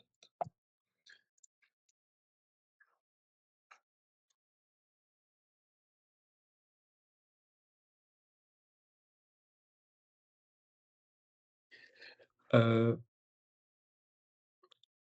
Donc merci pour votre réponse. C'est là donc madame Gervais, donc que peut-on faire concrètement pour vous aider dans votre recherche? C'est une très bonne question. En fait, c'est comme pour vrai, comme je disais dans la présentation, nous c'est vraiment comme on est très, très bien, je pense on est très bien on est très chanceux puis privilégiés au CHUM qu'on a un taux d'acceptation élevé de la part des patients pour participer à nos projets de recherche. Je pense que ça, c'est ce qui nous aide le plus, car c'est en fait, c'est ça notre source de données. Puis comme je disais, le plus qu'on a de données, le plus qu'on va pouvoir développer des algorithmes. Comme j'ai dit au début de la présentation, ça prend des données. Donc le plus qu'on a des données, le plus qu'on peut développer des algorithmes qui sont plus robustes, comme on vient de dire maintenant, qui sont plus personnalisés. Donc si on vous propose des projets de recherche, participez, puis donc ça, je pense, ça, c'est ce qui nous aiderait comme le plus. Bonjour, pour les objets connectés que vous allez acquérir, allez-vous avoir besoin de candidats à domicile pour l'algorithme qui serait testé à l'algorithme? Je suis déjà passé en CHUM depuis plusieurs années et passé plusieurs monitoring longue durée. Je vais passer un jeu. Oui, effectivement. Donc, Monsieur Chartier, effectivement. Donc, on va commencer les acquisitions. Un peu, vous avez ça en primeur, mais on va commencer les acquisitions bientôt. On vient d'avoir notre, on vient d'avoir notre approbation au niveau d'éthique. Donc, on peut avoir, donc, pour commencer des acquisitions à domicile. Puis, donc, si vous pouvez juste m'écrire une petite note par courriel, comme ça, je peux informer notre équipe de votre désir de participer. Mais ça reste que tout ce qu'on teste maintenant à domicile, tout ce qu'on va commencer pas tester, mais enregistrer, c'est pour développer des algorithmes. Donc, il n'y aura pas nécessairement des alarmes, mais au moins, ça aide au niveau de la recherche pour pouvoir développer ces algorithmes-là. Donc, parfait. Donc, pour des données d'une femme donc, effectivement, donc oui, merci pour votre message, madame, donc, Jeffrey, c'est ça. En fait, ça reste que tout projet doit être approuvé. Donc, pour les données, il faut qu'en fait, que ça soit approuvé par le comité éthique. Présentement, le projet qu'on a acquis, que le comité a autorisé, c'est d'acquérir des données avec les objets connectés que nous, on va fournir lors d'une acquisition. Donc, parfait. Donc, je pense que oui, je vais prendre ça en note. Donc, c'est bien. Donc, j'espère, oui, effectivement. Donc, je vais juste prendre ça en note. Mais j'espère que c'était à quoi vous attendez. C'est un peu différent comme présentation des présentations passées. On voulait vous montrer plus comme ce qu'on fait dans le labo, où est-ce qu'on est rendu. Donc, puis, qu'est-ce qu'on fait au niveau de la recherche avec les objets connectés. De mon côté, je suis vraiment comme j'ai de l'espoir que ça va s'en venir. C'est juste qu'il faut valider avant, il faut valider les choses, prendre le temps de bien valider les choses, s'assurer que ça fonctionne bien avant de commencer à les recommander à grande échelle. Mais les résultats préliminaires montrent que au moins on est capable de détecter les crises. Maintenant, le problème, c'est les fausses alarmes, je pense. Que c'est ça un peu. C'est que même si on a une fausse alarme aux 2 jours, ça reste quand même moi, je trouve que ça reste quand même élevé pour pouvoir avoir une adoption. Donc car sinon, un peu, c'est comme si on regardait la météo, puis chaque jour, ça dit qu'il va pleuvoir. Donc finalement, si ça dit chaque jour, il va pleuvoir, on amène notre parapluie, puis il va pas pleuvoir. C'est pas très, très pertinent. Est-ce qu'il y a d'autres questions? Oui, madame Perron? Oui, je pense, oui, je je pense que vous avez le micro fermé encore. On vous entend pas.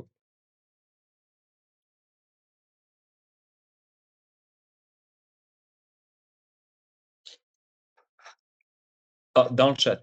Heu, oui, excellent. Donc l'envoyer à info@sq@planet. Oui, c'est noté. Donc ça, c'était est-ce qu'on vient d'écrire c'était pour quelle raison?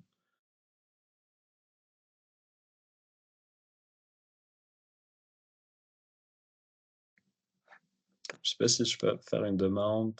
Non, je peux pas faire une demande.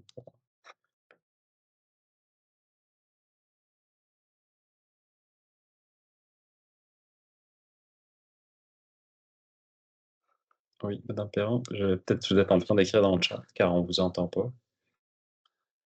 Je pense qu'il y a un problème de micro.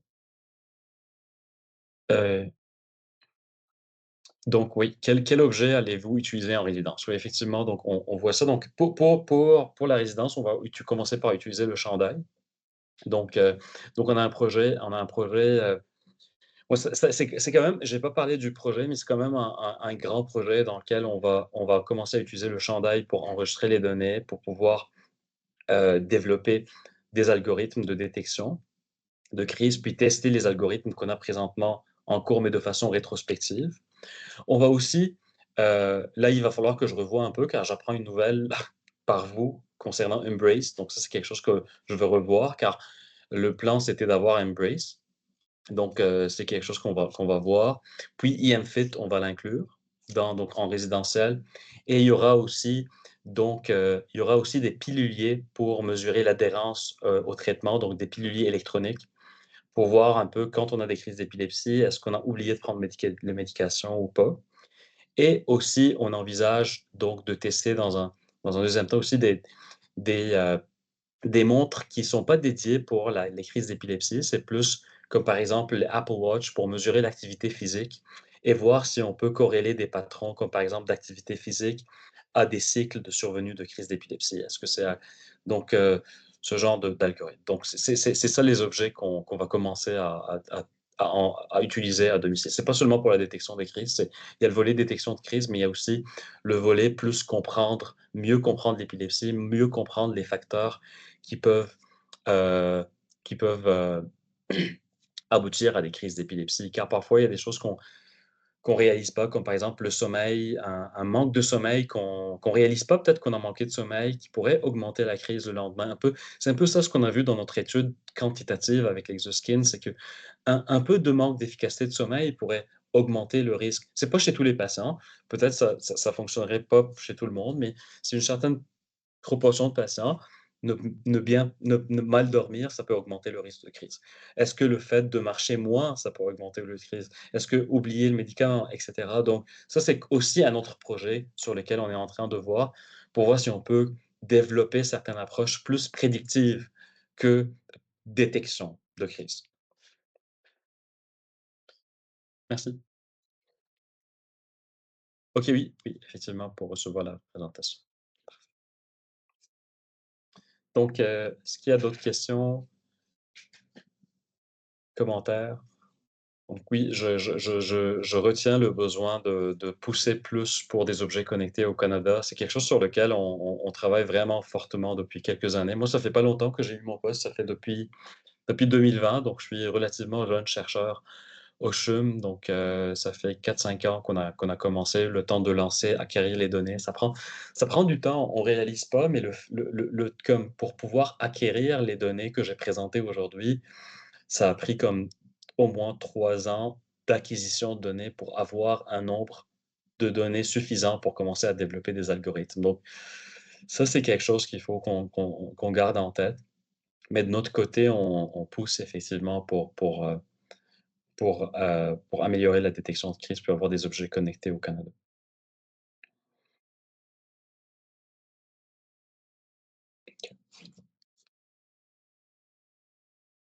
Il y a d'autres questions, commentaires? Sinon, Adjara, je ne sais pas c'est quoi le plan,